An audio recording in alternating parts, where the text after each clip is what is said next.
नमस्कार मंडळी दिनांक 31 मार्च 2024 रोजी वडकी येथे मैदान पार पडत आहे। आज वडकी येथे मैदान पार पडत आहे आणि याच मैदानामध्ये प्रथम क्रमांकाचं बक्षीस बुलेट गाडी आहे।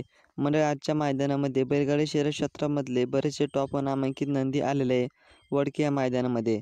मंडळी आपला सर्वांचा लाडका हिंद केसरी पुसेगावचा मानकरी हारण्यासह 627च्या वडकी मैदानामध्ये गटाला पळाला।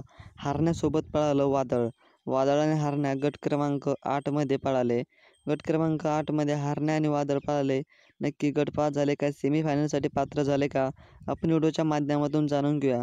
मंडळी वडकी मैदानामध्ये गट क्रमांक 8 मध्ये हारण्या आणि वादळ पळाले। चांगलेच तुफान पळाले आणि निम्म्यापर्यंत दोन्ही गाड्यामध्ये अटीतटीची लढत होती। निम्म्याच्या नंतर हारण्याने आणि वादळने सुट्टा निकाल घेतला आणि आजच्या वडकी मैदानामध्ये सेमीफायनलसाठी दणक्यामध्ये पात्र झाले। गट क्रमांक 8 मध्ये हारण्या आणि वादळ पळाले। धन्यवाद।